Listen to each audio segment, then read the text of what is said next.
देखिए अब अपन अम्लीयता को प्रभावित करने वाले कारक देखते हैं, एक एक एग्जाम्पल ले लेके देखेंगे इसको।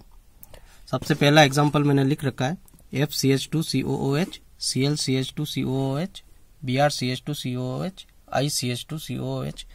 तो देखिए यहाँ पे आप जानते हैं कि फ्लोरीन जो होता है F, इसकी विद्युत ऋणता सबसे अधिक होती है और इसका आकार सबसे छोटा होता है। उसके बाद ये हेलोजन तत्वों के बारे में भी बात कर रहे हैं। X हेलोजन तत्व होते हैं, एक हेलोजन तत्वों में F, Cl, फिर Br और I। तो फ्लोरीन की सबसे अधिक विद्युत ऋणता होती है, उसके बाद क्लोरीन, ब्रोमीन और आयोडीन की सबसे कम होती है। फ्लोरीन का आकार सबसे छोटा होता है, आयोडीन का आकार सबसे बड़ा होता है। तो यहाँ पे देखिए फ्लोरीन की विद्युत ऋणता सबसे अधिक होगी, तो ये बंध के इलेक्ट्रॉनों को अपनी ओर खींचेगा, इलेक्ट्रॉनों को ये अपनी ओर इधर खींचेगा। फ्लोरीन इधर है, इलेक्ट्रॉन इधर खींचेगा। तो क्या होगा कि यहाँ पे इलेक्ट्रॉनों की कमी हो जाएगी, और इलेक्ट्रॉनों की यहाँ पे कमी हो गई तो इलेक्ट्रॉन घनत्व कम हो गया। तो उस घनत्व को पूरा करने के लिए, इलेक्ट्रॉनों की कमी को पूरा करने के लिए ये हाइड्रोजन से इलेक्ट्रॉन लेकर हाइड्रोजन को H+ आयन बनाकर निकाल देंगे। तो यहाँ पे हाइड्रोजन बड़ी आसानी से निकल जाएगा, तो इसकी विद्युत ऋणता सबसे अधिक होगी। तो हम यहाँ पे ये फ्लोरीन की तरफ ग्रेटर देन का साइन लगा देंगे, इसकी अम्लीयता सबसे अधिक होगी। अम्लीयता FCH2COOH की सबसे अधिक होगी। उसके बाद यही प्रोसेस क्लोरीन में होगा, क्लोरीन भी इलेक्ट्रॉनों को खींचेगा। तो यहाँ पे COOH पे इलेक्ट्रॉन घनत्व कम हो जाएगा। घनत्व की पूर्ति करने के लिए हाइड्रोजन से इलेक्ट्रॉन ले लेंगे, हाइड्रोजन H+ आयन बन के निकल जाएगा। सेम उसके बाद Br का नंबर आएगा और लास्ट में आयोडीन का नंबर आएगा। तो ये अम्लीयता का क्रम चलेगा, फ्लोरीन वाले की सबसे अधिक और आयोडीन वाले की सबसे कम।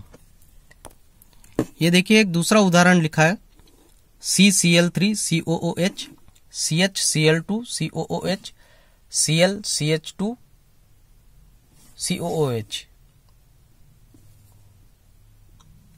यहां पे आप देखिए कि यहां पे क्लोरीन 3 है, यानी कि -I प्रभाव जो इलेक्ट्रॉनों को खींचते हैं अपनी तरफ, उसको -I बोलते हैं, ऋणात्मक प्रेरणिक प्रभाव।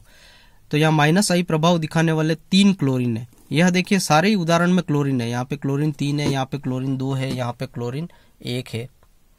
तो यहाँ पे इलेक्ट्रॉनों को खींचने वाले 3 क्लोरीन है। क्लोरीन इस तरफ इलेक्ट्रॉनों को खींचेगा तो COOH पे इलेक्ट्रॉन का घनत्व कम हो जाएगा, इस ऑक्सीजन पे इलेक्ट्रॉन का घनत्व कम हो जाएगा। तो अपने इलेक्ट्रॉनों की कमी को पूरा करने के लिए हाइड्रोजन से इलेक्ट्रॉन ले लेंगे और हाइड्रोजन बड़ी आसानी से H+ आयन बन के निकल जाएगा। तो यहाँ पे 3 क्लोरीन जुड़े हुए हैं, तो यहाँ पे हाइड्रोजन का निकलना बड़ा आसान है, ये OH बंध आसानी से टूट जाएगा। यहाँ पे 2 इलेक्ट्रॉन है, दो क्लोरीन है, तो यहाँ पे ये 2 क्लोरीन है, तो 2 क्लोरीन अपना -I प्रभाव दिखाएंगे। तो H यहाँ पे भी आसानी से निकलेगा, पर फर्स्ट वाले में यहाँ पे जल्दी से निकल गया, तो ये वाला अधिक अम्लीय होगा। इसकी तरफ ग्रेटर देन का साइन कर देते हैं। फिर 2 क्लोरीन की तरफ हम आएंगे तो ये भी निकाल लेगा, ये भी अम्लीय होगा। और इसमें तो 1 क्लोरीन ही है, अम्लीय तो ये भी है, मगर 2 क्लोरीन वाला ज्यादा अम्लीय हुआ और 3 क्लोरीन वाला तो और अधिक अम्लीय हुआ। नेक्स्ट उदाहरण देखते हैं। ये देखिए एक तीसरा उदाहरण और लिखा है CH3CH2 CHCl COOH, CH3CH Cl CH2COOH, Cl CH2 CH2 CH2 COOH। यहाँ पे देखिए ये हमारा COOH समूह है, COOH समूह, और -I प्रभाव दिखाने वाला क्लोरीन जो है, ये देखिए क्लोरीन, ये हमारे COOH समूह से बहुत दूर है। देखिए ये पहला कार्बन, दूसरा कार्बन और तीसरे कार्बन पे है। ये अल्फा कार्बन ये हो गया, बीटा कार्बन ये हो गया, ये गामा कार्बन पे COOH समूह ये रहा, तो ये अल्फा कार्बन हो गया, ये बीटा कार्बन हो गया और ये गामा कार्बन हो गया।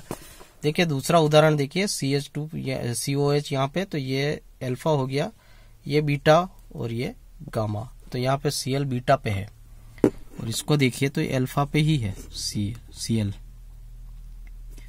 तो यहाँ पे -I प्रभाव दिखाने वाला Cl जो है वो हमारे COOH समूह के बहुत पास है, नजदीक है, तो इसका प्रभाव अधिक होगा।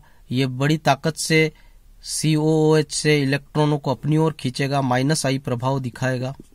-I प्रभाव दिखाने के कारण क्या होगा कि ये हाइड्रोजन जो है वो आसानी से मुक्त हो जाएगा, क्योंकि इस पे इलेक्ट्रॉनों की कमी हो गई। उन इलेक्ट्रॉनों की कमी को पूरा करने के लिए ये OH बंध टूट जाएगा, बंध के इलेक्ट्रॉन ऑक्सीजन के पास आ जाएंगे और हाइड्रोजन जो है वो H+ आयन बन के मुक्त हो जाएगा। तो इसका सबसे अधिक होगा, क्योंकि अल्फा पे लग रहा है क्लोरीन, ये सबसे अधिक अम्लीय होगा। उसके बाद देखिए यहाँ पे बीटा कार्बन पे क्लोरीन है, तो इसमें भी अम्लता होगी, पर अल्फा की तुलना में थोड़ी कम होगी, क्योंकि ये थोड़ा दूर है, COOH समूह से थोड़ा दूर है। और यहाँ पे तो ये अल्फा, बीटा और गामा पे क्लोरीन आ रहा है, तो ये तो बहुत दूर है। तो अम्लता का क्रम क्या होगा? जिसमें अल्फा पे क्लोरीन था वो सबसे अधिक अम्ल, बीटा पे क्लोरीन है वो 2nd नंबर पे, और गामा पे क्लोरीन है वो 3rd नंबर पे।